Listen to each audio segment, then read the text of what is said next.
Hai guys, kali ini kita akan berbagi soal battery health di iPhone. Sebelumnya, kita perlu tahu apa itu fitur battery health pada iPhone. Fitur ini berguna untuk mengecek kesehatan baterai melalui menu baterai pada settings.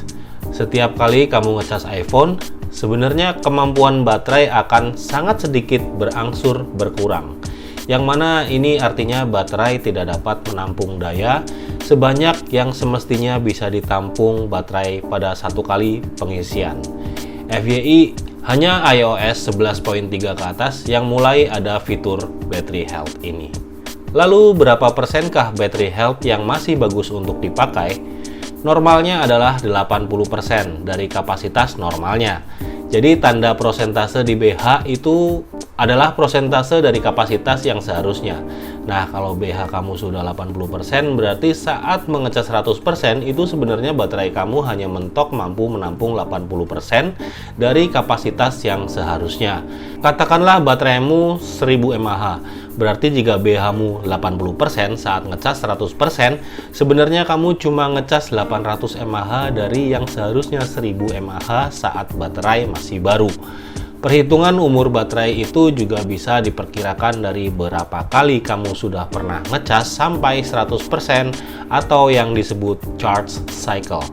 Normalnya, 500 kali pengecasan mentok 100% itu seharusnya sudah memberikan sinyal bahwa kamu harus ngecek apakah pemakaian baterai kamu mulai boros, baterai tiba-tiba ngedrop, atau bahkan mungkin harus diganti dengan baterai baru.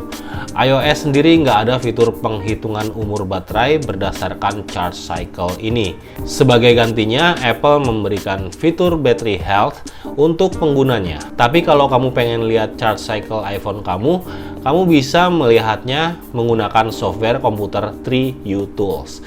Selain menampilkan info battery health, 3U Tools juga menampilkan informasi sudah berapa kali kamu melakukan pengecasan iPhone kamu. Apple sendiri sebenarnya memberikan garansi 1 tahun untuk penggantian baterai yang defektif, cacat, atau dalam waktu 1 tahun ternyata sudah harus ganti baterai. Nah, soal garansi baterai di Indonesia ini, saya nggak tahu ya kalau iBox dan kawan-kawannya itu apakah mereka cover itu juga, atau hanya Apple saja yang menjaminnya. Kemudian, apakah battery health bisa dinaikkan lagi? Sayangnya nggak bisa.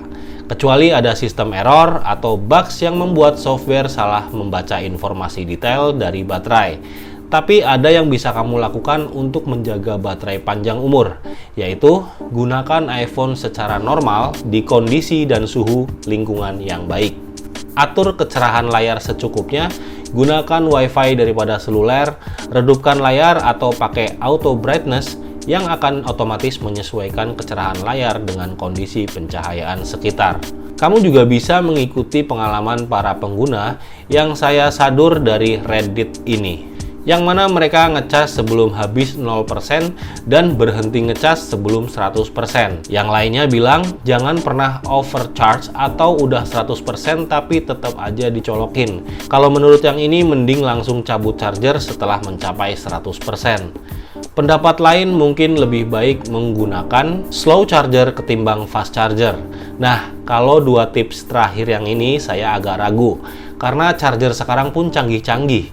Mereka akan berhenti menyalurkan daya kalau baterai sudah penuh 100%. Sayangnya, setiap kali naik ke 100% meskipun dari 99%, maka itu tetap terhitung charge cycle, yang mana jadi hitungan patokan 500 kali charge cycle. Itulah kapan kita sebaiknya ganti baterai. Nah, di sisi lain ada yang memberi tips bahwa mematikan WiFi dan Bluetooth pas lagi nggak pakai juga bisa menjaga umur baterai.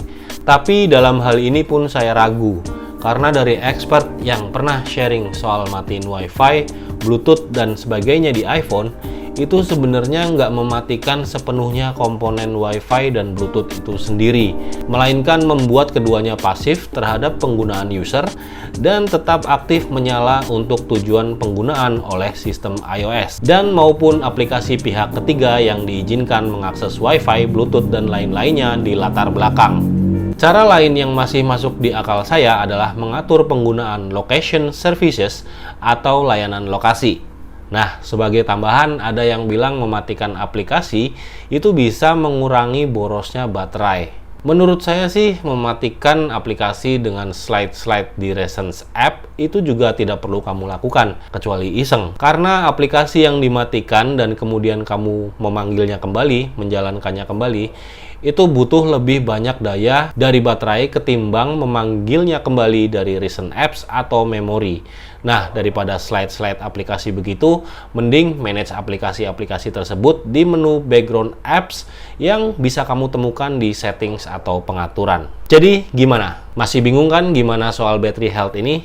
Ya, bagaimanapun juga kita nggak bisa melawan hukum dasar penggunaan baterai, yaitu jika kamu memang pengguna yang boros baterai, sering habis hingga 0% dan ngecas mentok 100%, sehingga charge cycle kamu lebih banyak dalam waktu yang singkat, maka bisa diperkirakan kamu akan lebih cepat ganti baterai daripada temanmu yang punya karakter penggunaan dan cara ngecas yang berbeda. Ya, mau gimana lagi, itulah cara baterai bekerja.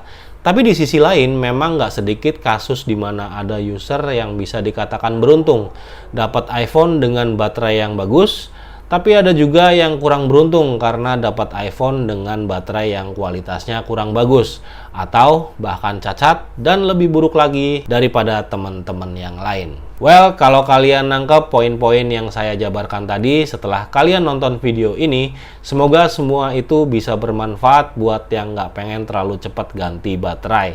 Meskipun idealnya kita memang harus ganti baterai setelah beberapa waktu pemakaian berdasarkan charge cycle maupun fitur battery health di iPhone kita sendiri.